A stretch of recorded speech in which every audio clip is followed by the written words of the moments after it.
Welcome to The Memory Game, a podcast where I, Nathan Tuffin, and I, Rob Beer, exchange voice notes as we carry out the important work of recording an emotional history of video games for the betterment of future generations. This week, Nath asks a question about the soundtracks that have stuck with us.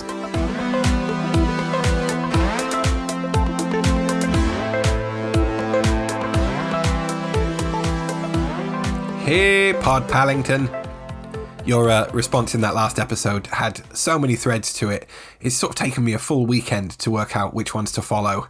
And now I think I finally wound some together into graceful strings and secured them to the neck of an ornate harp and used them to play a sweet melody for you in the form of a question about video games. So just to say, to start with, buddy, that I loved your final thoughts on that last episode about landscapes and visuals. And it really was one of those times where I ended up with about 5 different ideas for questions to ask in this episode. And one of the only downsides, I think, to our approach that we've, quite organically taken of letting each episode inspire and flow into the next one is that sometimes it feels like we might lose some ideas in the process. But I think such is the nature of these kind of discussions that I'm sure ideas will come back round again and we can crowbar them into future episodes when needed. And the thing that particularly struck me from that episode was your answer to my counter question about when it was you truly started appreciating landscapes and visuals in games and kind of took the time to stop playing and take them in. And you told this great story about your friend Matt and how he sort of helped you to find what it is about art and visual mediums that you appreciate. And that was just really nice and kind of had a nice message to it. And I also found it interesting because when I thought about that question for myself, I thought more about what age I was or when it was in my life that I began to appreciate actual real life sort of landscapes and scenic views as opposed to artworks. And it reminded me of when I would, go for a walk in the countryside with my parents or whatever as a kid. And, my mum or dad being like, look, Nate, isn't that sort of a beautiful view? And feeling like, well, it's fine. Let's just finish this walk so I can get back home and play on my PC. And now I find myself doing something similar with my daughter. Anyway, that's not really the point of my train of thought here. The thing that really struck me most, I suppose, is where you talked about how for a long time art felt like it was sort of high status and inaccessible to you, and how your sort of interest and appreciation was much more easily reached by music. And I think that's probably the case for lots of people to varying degrees. But we have talked about before on the podcast how music's one of your creative outlets. You played in bands for large chunks of your formative years. You like to create and compose music, including the excellent music for this podcast. And that coupled with a sort of few comments I made in the previous episode about music being used to accompany these big breathtaking scenes in video games and kind of stir up emotions. That all led me to what I felt like was the most obvious question out of all that I thought about. And that is, what is some of the music you have most enjoyed in video games? I do feel like as part of the podcast, I'm often the one that's sort of asking quite sort of abstract or nebulous questions. And I have been searching for a nice, sort of straightforward, simple question like this one to pitch for a while. So I'm quite pleased I've come across this one. And I'm going to do my best not to sort of toughen all over it and whack on a bunch of constraints and qualifiers. And I'm just keen to let this be about any music, be it sort of singular pieces or whole soundtracks, just that you have found pleasing in video games. Actually, maybe one little constraint, just one. I mentioned enjoying listening to 80s music in GTA Vice City in the last episode. Grand Theft Auto. Better luck next time. And how that kind of made a particular experience seem cooler. But it does feel like bringing outside popular music into video games is kind of like a different thing to what I'm getting at here. So maybe just try and focus on music that's been composed for the games themselves. Unless you have any good examples that break that rule, in which case, just go nuts. Okay, so on to my answers. I must admit that for this one, I sort of started out by thinking, I bet Rob will have some good answers for this one, without really considering my own answers. So I've had to spend a little bit more time over the weekend and this morning kind of just thinking about game music that I like. And I listened to lots of bits and pieces on YouTube, which has actually been a really lovely experience. So my first choice is going to be the build menu music from the original Sims game, and I listened to it this morning and it's just so lovely. And I think probably most people who played The Sims, which is heaps of people from our generation, would sort of immediately recognize it and sort of fondly remember it. And there was about 12 tracks on this YouTube channel I found, but the very first one, this kind of plinky plonky sort of up and down bit of piano music, it's just it's just really lovely. And I don't think it's one that I would have necessarily appreciated at the time, but you just know, you spend hours and hours of playtime listening to it in the background. And listening to it just now, it kind of gave me the shivers. Sort of gave me this, pleasing wave of nostalgia. And it kind of, you suddenly, evokes all these memories of playing the game and, what you were doing, I think even where I was sat in the house playing it at the time. And I'm sort of not usually one for ambient music. I'm sort of quite simple. Generally need kind of words to enjoy a bit of music. But I think I could sit and listen to that sort of piece of piano all day. And I thought with all of these, we can put a link to the music in the show notes. So anyone that's not familiar can go and listen if they want to. My second choice is from the game Tropico, which I played quite a lot as a teenager, and I've played through most of the subsequent releases of that game up to, I think, Tropico 5 I've played. And the music is really great in all of them, but that first one I just remember loving at the time as well, and just listening to it now, it's still really fantastic. And for anyone who hasn't played Tropico, they're these sort of city management sim games, but where you play as the dictator of a banana republic. Your main goal is just to stay in power, really, at all costs. And you can, rig elections and imprison political rivals and bribe officials and, you can align yourself with the United States or the USSR and just do all sorts of other stuff, really, in honest and well-meaning or in sort of devious and corrupt ways. And it's also a really funny game, and you have this kind of wry sort of assistance voiceover cutting in now and again. And it had that feature of many games at the time where you could follow individual citizens around and rename them. And it was always really pleasing when later in the game you'd find someone with one of your school friends' surnames or something like that, leading a rebellion against you.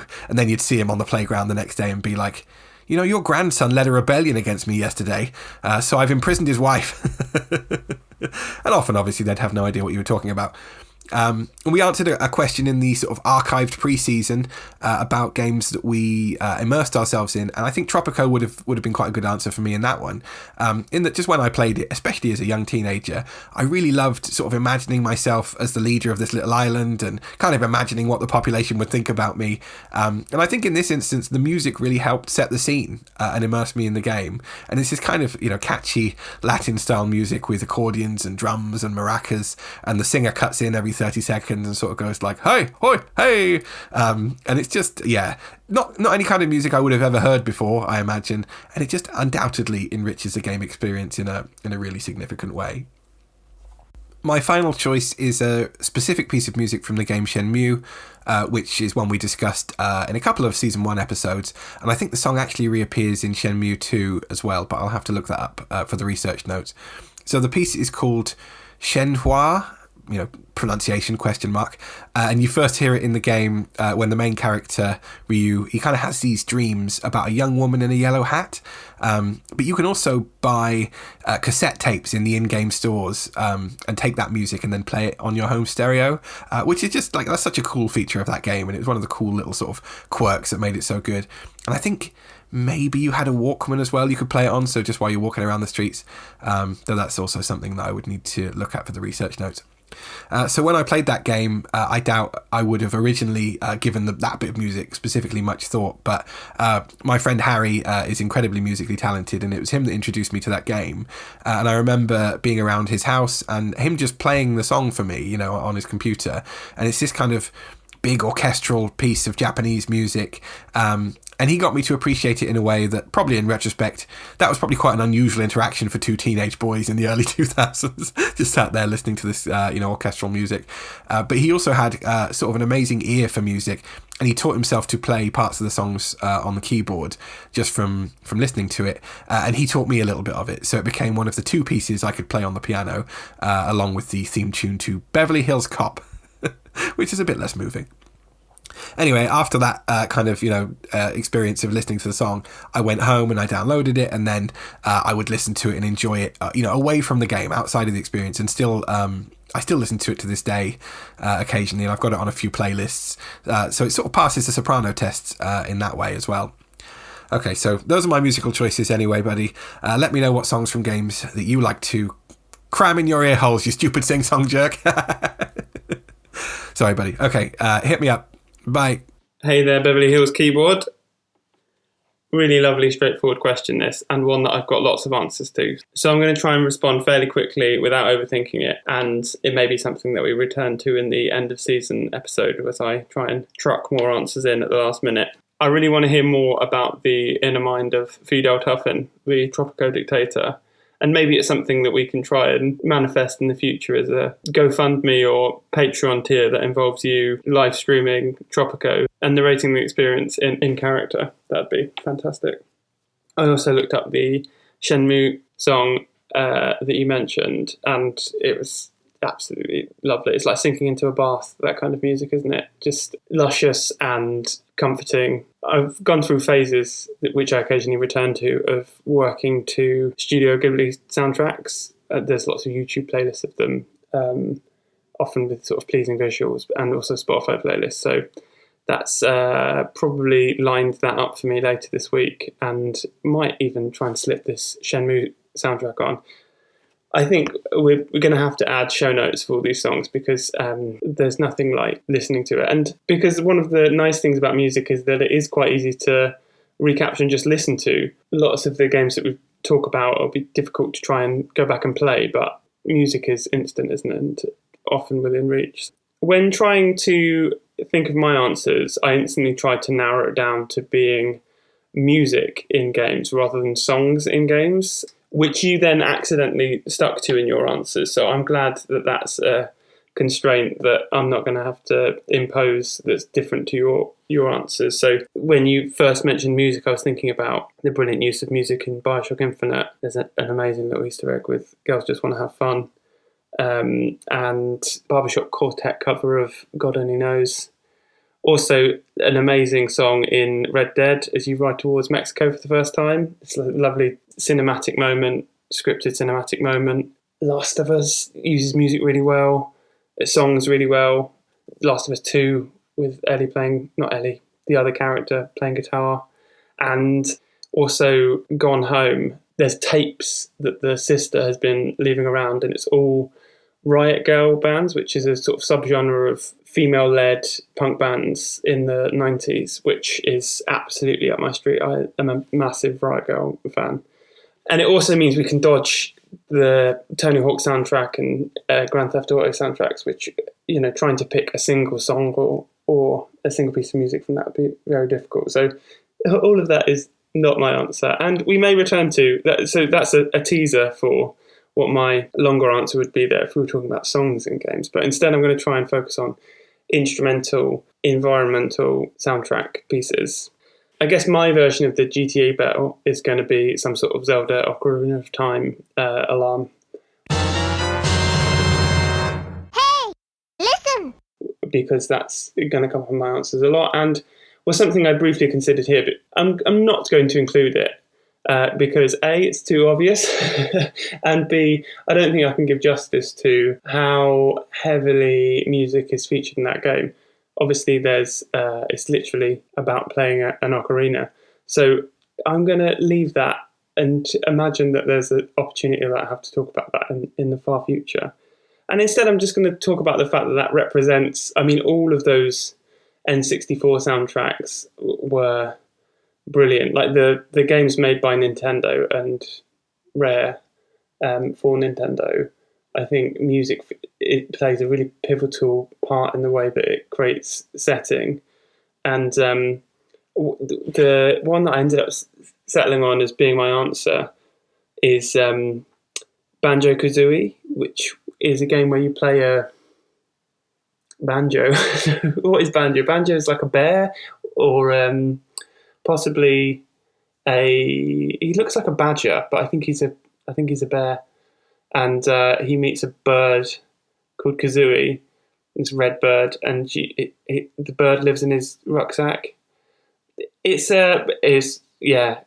fantastic slice of weird N64 history, and there have been sequels, I think, but one of the things that's great about it is that it's it's a sort of 3D platformer, but one of the things Nintendo was able to do on those cartridge games was create very short loading times between the levels, and it meant that the structure of the game was that like in Mario 64, the levels are hidden behind sort of doors. You enter the levels through these doors or passages, which are locked.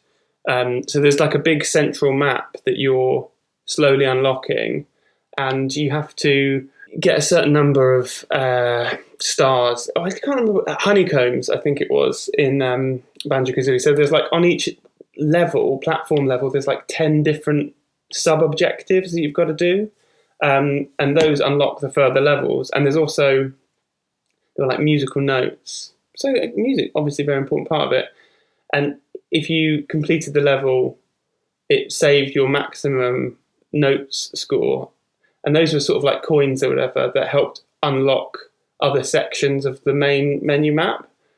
And all of those levels and corridors and sections had different theme music. They were all obviously, there were sort of beach levels and underwater levels, but just lovely, weird, squidgy Nintendo music. Lots and lots of xylophone that creates sort of eerie but also very playful vibe to the thing. And again, I can't remember exactly the plot, like probably it being that era of totally unfeminist games that I think his girlfriend had been kidnapped by a witch or something. And that's it, like the witch kidnapped his girlfriend to steal her beauty so she could become beautiful. Yeah, it doesn't sound great, does it, on those grounds. But what I was trying to talk about there was the fact that it was like a witch game, so it was sort of vaguely horror, but like kid horror. Yeah, lovely, ploddy, weird, squidgy fun. And so when I was, to try and narrow down my experiences, I tried to come up with a prism of thinking of a game from my boyhood, which it was the Banjo Kazooie game, a game from my adolescence, and then a game from my adulthood. And the game that I thought of from my adolescence was Quake 2. So I think I've mentioned Quake before, possibly in the pre-season. Quake 2 was something I played a lot of on PC, and the soundtrack to it was entirely industrial metal, vaguely Nine Inch Nails. It sounds like, if you aren't familiar with the term industrial metal, if you think of a 90s action film when the hero has to go and meet the villains who are hiding in some underground club with women in cages, the soundtrack would be thumping industrial metal, and that was almost the entire Quake soundtrack. And that absolutely was Rob Beer's vibe at sort of 12, 13, getting into punk and metal and angry, noisy. Really, again, just sort of sets the tone for that game. Quake and Doom and those games, first-person shooters of that era, had a lovely simplicity to them. So it was sort of before the idea of stealth games had really taken off, as far as I can tell. And so everything was just like, there was no walking, everything was sprinting. Everything about those games is like motion. And industrial metal was definitely a way of creating that energy and pace. I looked up some of the names of the tracks earlier, none of which I would have known at the time, but I think they do a great job of explaining the kind of music I'm talking about. So track list includes Kill Ratio, The Underworld, Adrenaline Junkie, Pressure Point, and Descend into Cerberon, all of which sound like they could have been on a Kerrang CD.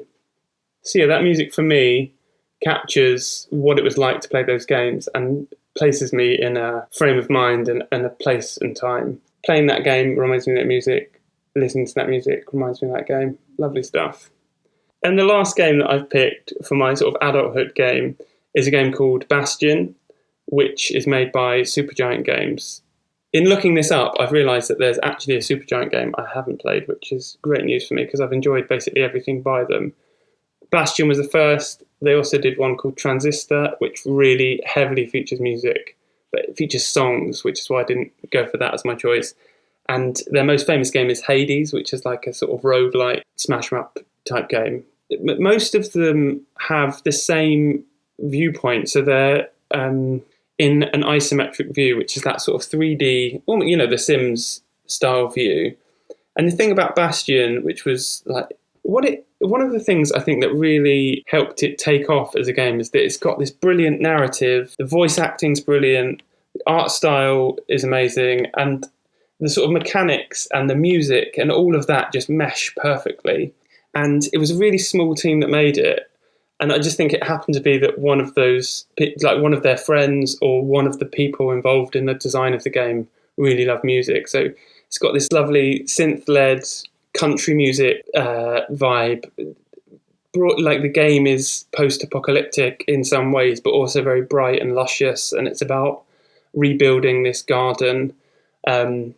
And the sort of patchworks of memories of this character. Really, really clever stuff. Like they made really efficient use of the team that they had to create a sense of world and of place. And yeah, I really loved that game.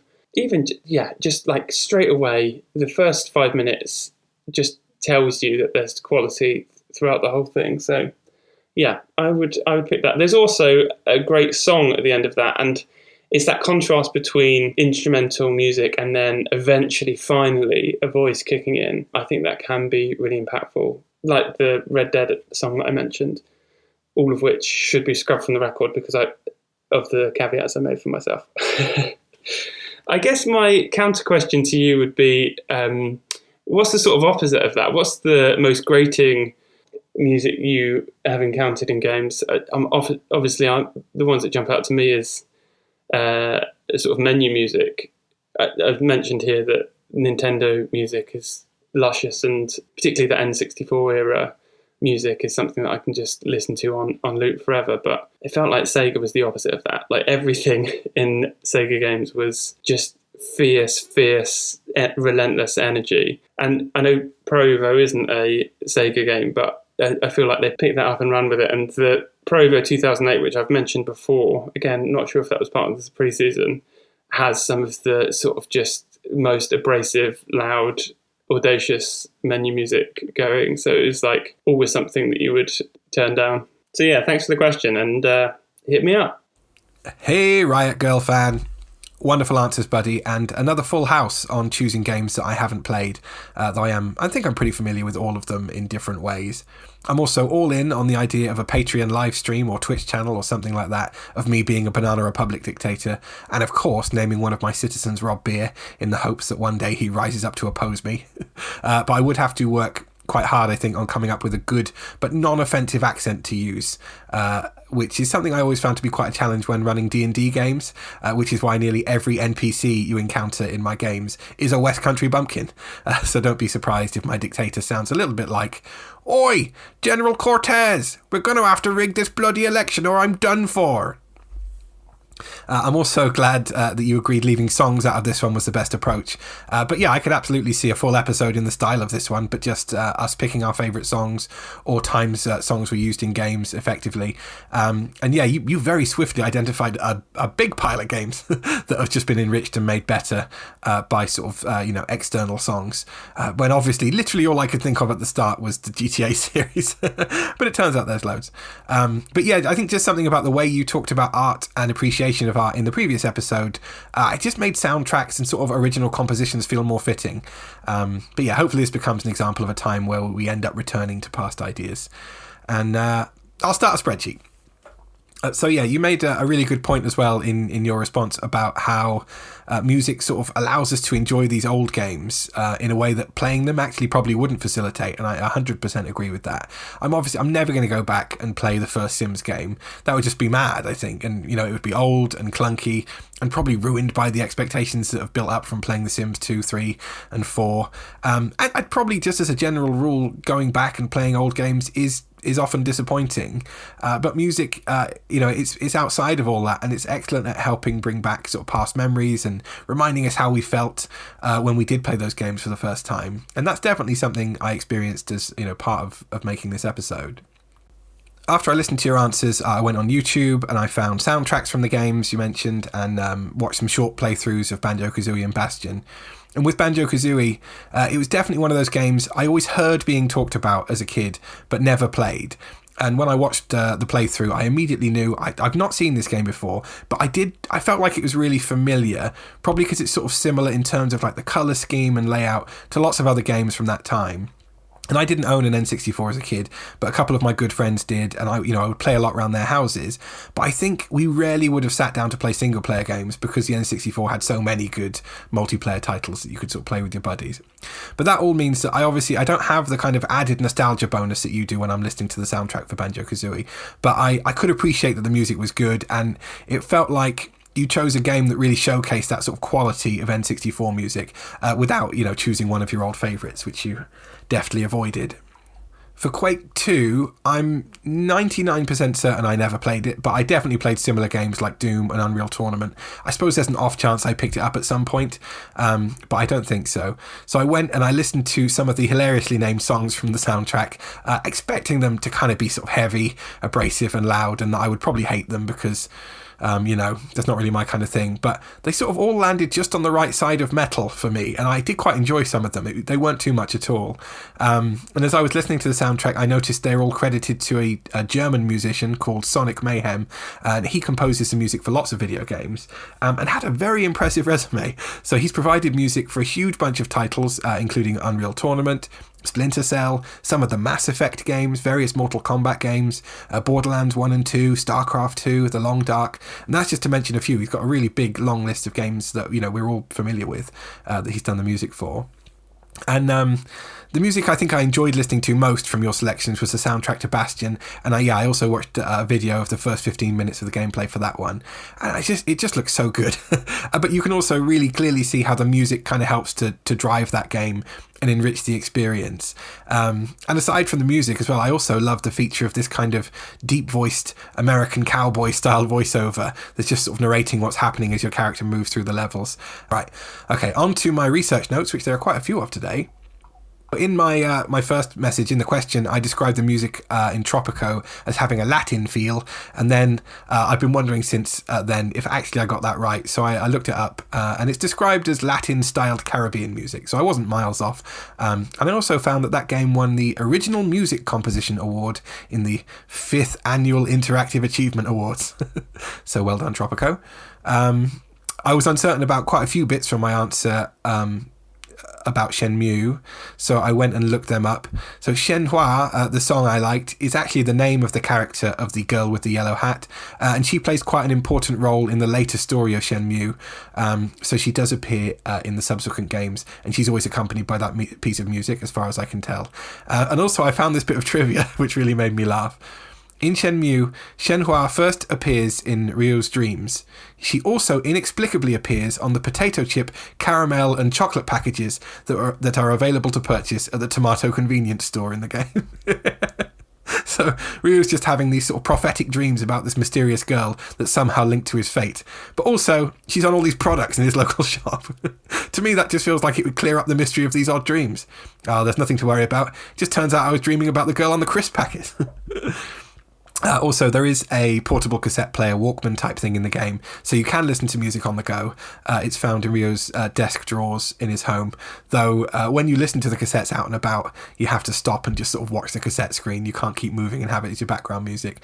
But yeah, that reminded me about just another great feature of that game, that you might never look around his house and find that Walkman, which you also have to put batteries in to get it to work, I think. And it's just like your game wouldn't have been made worse from not finding that, but it's better for having it in there if you do find it. So you were unsure of what Banjo Kazooie is, what animal, and I looked it up, and he's a brown bear. No, sorry. So Banjo is a brown bear, or he's a honey bear, and Kazooie is his buddy, and she is a large red bird, described in some places as a brie gull, which I think is from the in-game lore, which we can only assume is a seagull made of brie.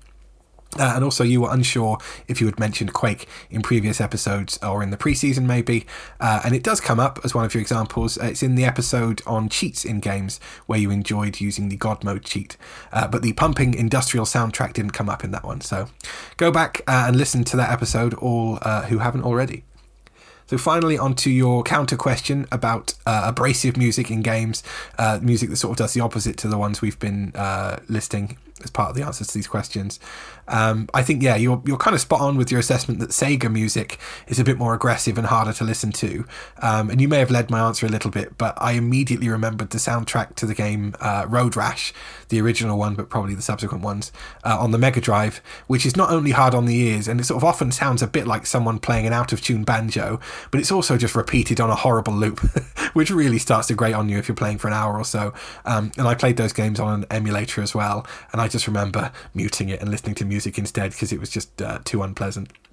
But also for balance, I think I also ended up finding the music in Pokemon Red/Blue to be a bit too much on the Game Boy. Not because it's bad music at all, because it's not, but just because it's so repetitive and it can be sort of quite shrill and tinny coming out of those little speakers. But yeah, my first choice would probably be Roadrash. So there we go. That's the music we love in video games. Thank you for your answers, buddy. Much love, hugs and songs, etc.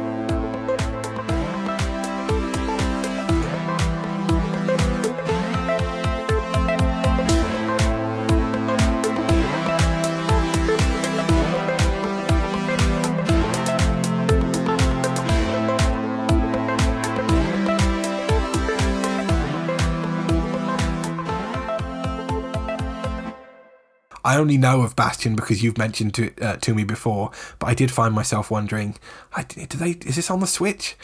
Which it is. Yeah, and then that sort of struck me that in doing this podcast, I am constantly wishing I could go back and play old games or play the games that you mentioned in your answers. And when I don't really have the time to play games at all at the moment, new or old, and it reminded me of Futurama, where in a few episodes they have this TV show parody of the Twilight Zone called The Scary Door. And the first one they show is the last man on Earth, but he's really happy because now he has peace and quiet to read all of the books he wants. And he goes into this big library, but his glasses fall off immediately and break, and he's like, oh, it's okay, I can still read the large print books. And then his eyes fall out, and then I think maybe he says something about Braille, and then his hands fall off. I'm probably butchering it, but I'll put a link in the show notes.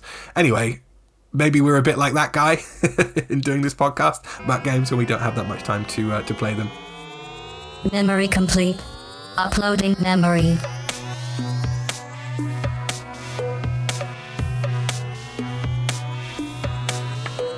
Thanks for listening to The Memory Game. If you would like to share a gaming memory with us, ask us a question or send us your thoughts, you can contact us at memorygamepod@gmail.com or on Instagram @memorygamepod.